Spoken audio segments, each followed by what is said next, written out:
बिस्मिल्लाहिर्रहमानिर्रहीम। अस्सलाम वालेकुम नाजरीन। दीन इस्लाम जिसने भीख मांगने से सबसे ज्यादा मना किया है, मेहनत से कमाने और खाने और कोशिश और जदोजहद से रोजी हासिल करने पर सबसे ज्यादा जोर दिया है। इसी दीन के नाम लेवाओं में भिखारियों का तनासुब सबसे ज्यादा है। हर जगह भीख मांगने वालों की भीड़ दिखाई देती है। किस कदर शर्म की बात है। आज हम आपको बताएंगे कि अगर आप भी उन भिखारियों और मांगने वालों को भीख देते हैं तो रसूल अकरम सल्लल्लाहु अलैहि वसल्लम का तर्ज अमल क्या था और रसूलुल्लाह सल्लल्लाहु अलैहि वसल्लम का इस बारे में फरमान क्या है। दोस्तों, भीख एक ऐसी बीमारी है जिसने हमारे पूरे मुआशरे को लपेट में ले रखा है। आप अपनी चार दीवारी में बैठे हों तो घर के बाहर एक तांता बना रहता है। अगर घर के बाहर कदम निकालें तो गली चौराहों पर, मस्जिद जैसी बाबरकत जगहों पर भी सवाल करने वालों की कमी नजर नहीं आती। बहैसियत कौम रसूल अकरम सल्लल्लाहु अलैहि वसल्लम के फरमान के मुताबिक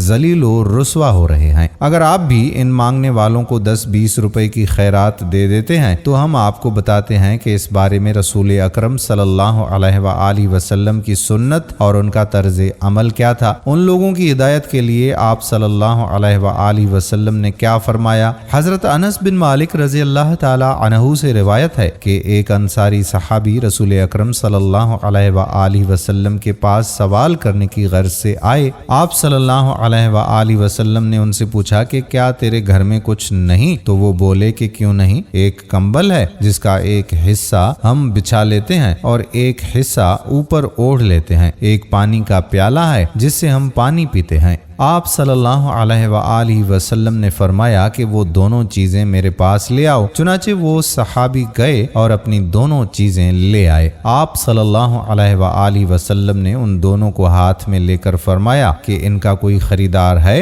एक शख्स बोला कि मैं 1 दीनार में खरीदता हूँ। आप सल्लल्लाहु अलैहि वसल्लम ने फरमाया कि 1 दीनार से ज्यादा कौन देता है। इस तरह आप सल्लल्लाहु अलैहि वसल्लम ने 2 या 3 मरतबा फरमाया। एक शख्स ने कहा कि इन दोनों चीजों को 2 दरहम में लेने के लिए तैयार हूँ। बस आप सल्लल्लाहु अलैहि वसल्लम ने वो दोनों चीजें उसके हवाले कर दी। उससे 2 दरहम लेकर उस अंसारी सहाबी को दे दिए और फरमाया कि 1 दरहम की खाने पीने की चीजें ले ले और घर वालों के लिए ले जा। 1 दरहम में एक कुल्हाड़ी खरीद लो और मेरे पास ले आओ। वो सहाबी कुल्हाड़ी लेकर आप सल्लल्लाहु अलैहि वसल्लम के पास आए तो आपने लकड़ी का दस्ता अपने हाथ मुबारक से ठोंका और फरमाया कि लकड़ियां काटकर यहाँ लाकर बेचो और 15 दिन तक मुझे यहाँ ना दिखो। बस वो शख्स चला गया। वो लकड़ियां काटता और उनको बेचता।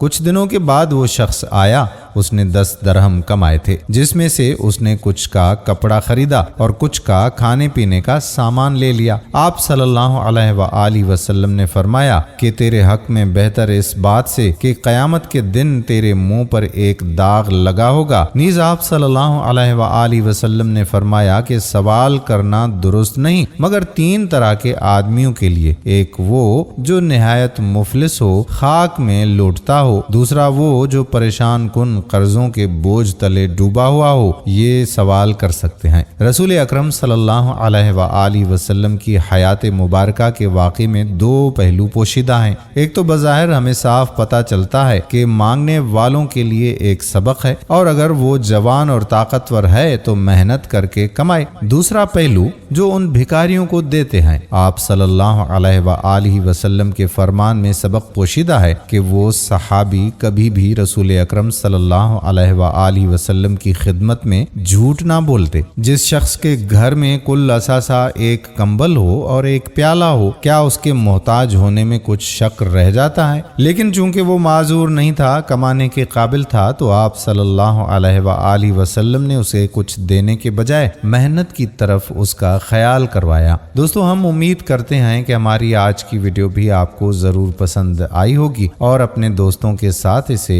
शेयर भी करेंगे। आने वाली वीडियो तक अपने मेजबान कादिर बख्श कल्होड़ो को इजाजत दीजिए। अल्लाह हाफिज।